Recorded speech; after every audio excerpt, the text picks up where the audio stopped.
Hello everyone, welcome to Loniyal classes. Students, आज हम geography का chapter 1 resource and development start करेंगे, जिसमें आज हमारा टॉपिक है meaning of resources and classification of resources. तो चलिए स्टार्ट करते हैं आज का टॉपिक। सबसे पहले रिसोर्स की डेफिनेशन देख लेते हैं। Everything available in our environment can be used to satisfy our needs provided it is technologically accessible, economically feasible and culturally acceptable can be termed as resource। इस डेफिनेशन को पढ़ने के बाद हमें 5 चीज़ें समझ में आती हैं। नंबर 1, रिसोर्स वो है जो हमारी नीड्स को सेटिस्फाई करता है। सेकेंडली, वह एनवायरनमेंट में अवेलेबल होना चाहिए। थर्ड, वह टेक्नोलॉजिकली एक्सेसिबल होना चाहिए, मींस उसमें टेक्नोलॉजी का यूज़ करके हम एनवायरनमेंट से उसे एक्सट्रैक्ट कर सकें। फोर्थ, वह इकोनॉमिकली फिजिबल होना चाहिए, मींस इस प्रोसेस में होने वाला जो खर्च है उसे हम बियर कर सकें। फिफ्थ, वह कल्चरली एक्सेप्टेबल होना चाहिए, मींस जो कुछ भी प्रोडक्ट हमारे सामने एक्सट्रैक्ट किया गया है उसे हमारी सोसाइटी, हमारा कल्चर एक्सेप्ट करता हो। इस तरह से हमारे एनवायरनमेंट के किसी भी प्रोडक्ट में ये 5 चीज़ें अगर मिल जाती हैं तो वह रिसोर्स है। ह्यूमन बीइंग भी एक बहुत इम्पॉर्टेंट रिसोर्स है। वो इसीलिए क्योंकि ह्यूमन बीइंग ही एक ऐसा रिसोर्स है जो एनवायरनमेंट में मिलने वाले अदर रिसोर्सेज को एक्सट्रैक्ट कर सकता है और उनका यूज़ कर सकता है। अब हम बात करते हैं interdependent relationship between nature, technology and institutions, जिसमें हम यह देखेंगे कि किस तरह से ह्यूमन बीइंग एनवायरनमेंट में मिलने वाले प्रोडक्ट्स को रिसोर्स में चेंज करता है। ह्यूमन बीइंग टेक्नोलॉजी के थ्रू नेचर से इंटरेक्ट करता है और वह नेचर के प्रोडक्ट को एक्सट्रैक्ट करता है। एक्सट्रैक्टेड प्रोडक्ट को वह किसी फैक्ट्री, इंडस्ट्री या वर्कशॉप में ले जाकर उसमें डिफरेंट चेंजेस करके एक कंज्यूमर प्रोडक्ट बनाता है। उस प्रोडक्ट को मार्केट में सेल करके उसे प्रॉफिट होता है और उस प्रॉफिट के द्वारा उसका इकोनॉमिकल डेवलपमेंट होता है। तो इस तरीके से human being nature, technology and institutions के बेस पर अपने इकोनॉमिक डेवलपमेंट को एक्सेलरेट करता है। हमारे एनवायरनमेंट में मिलने वाले रिसोर्सेज को डिफरेंट बेसिस पे क्लासिफाइड किया गया है। इसमें सबसे पहला क्लासिफिकेशन है on the basis of origin. इसमें 2 ग्रुप्स आते हैं, biotic and abiotic. Second classification है on the basis of exhaustibility. इसके भी 2 ग्रुप्स हैं, renewable and non renewable. Third है on the basis of ownership. इसमें 4 ग्रुप्स हैं, individual, community, national and international. Fourth base है on the basis of status of development. इसमें भी 4 groups हैं, potential, developed, stock and reserve. सबसे पहले बात करते हैं classification of resources on the basis of origin, जिसमें हम 2 ग्रुप्स देखते हैं। First biotic resource, second abiotic resource. Biotic resource वह रिसोर्स होते हैं जो लिविंग ऑर्गेनिज्म से मिलते हैं। इट मीन्स इस तरीके के रिसोर्सेज में लाइफ होती है। इस तरीके के रिसोर्सेज रीजेनरेट एंड रिप्रोड्यूस हो सकते हैं। For example plants, human, animal, fungus, bacteria etcetera. Second है अबायोटिक रिसोर्सेज। अबायोटिक रिसोर्सेज वह रिसोर्स होते हैं जो नॉन लिविंग होते हैं। इट मीन्स इसमें लाइफ नहीं होती है। यह रीजनरेट होने में बहुत ज़्यादा टाइम लेते हैं। For example water, soil, minerals, air etcetera. Next है classification of resources on the basis of exhaustibility.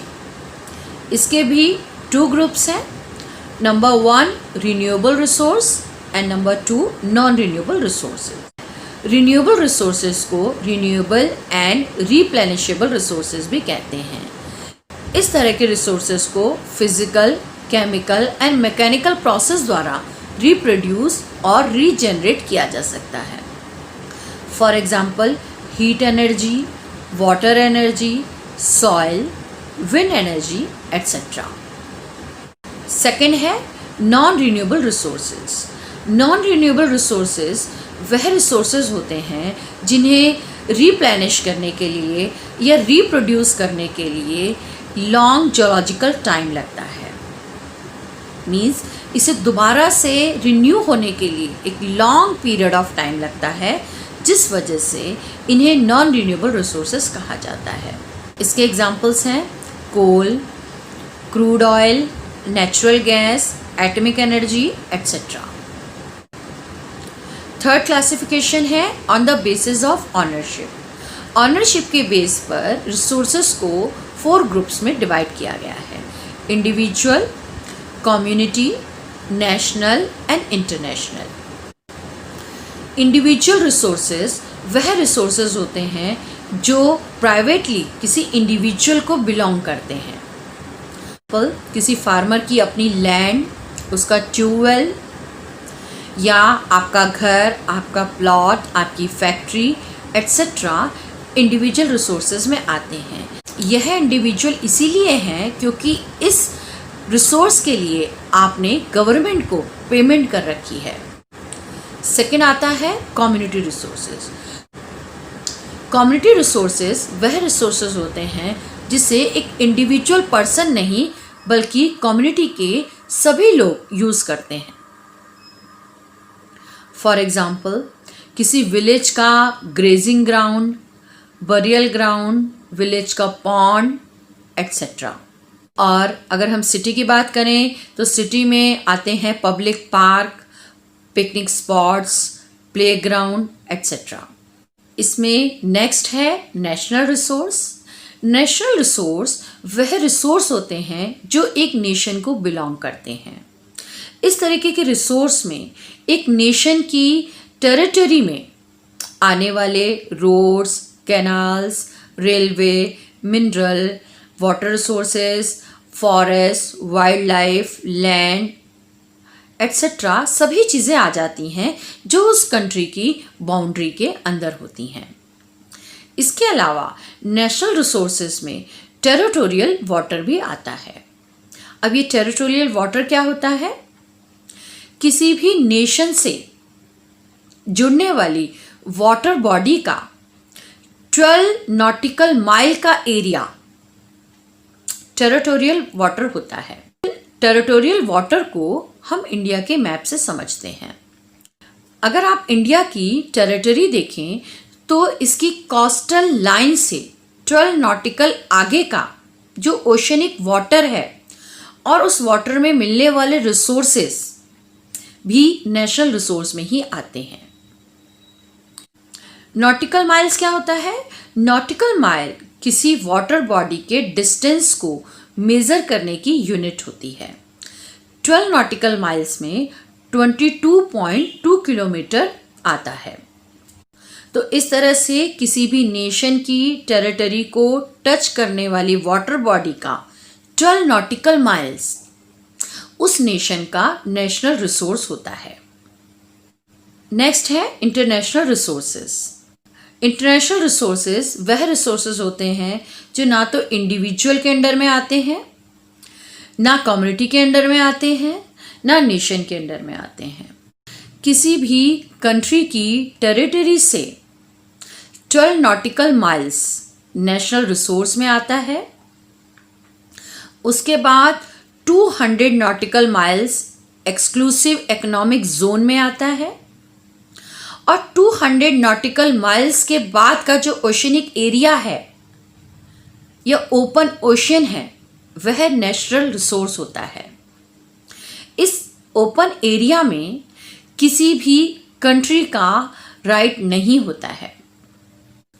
इस एरिया को यूज करने के लिए हमें इंटरनेशनल बॉडी से परमिशन लेनी पड़ती है। नेक्स्ट क्लासिफिकेशन है on the basis of status of development. इसमें 4 ग्रुप्स हैं: potential resource, developed resource, stock and reserves.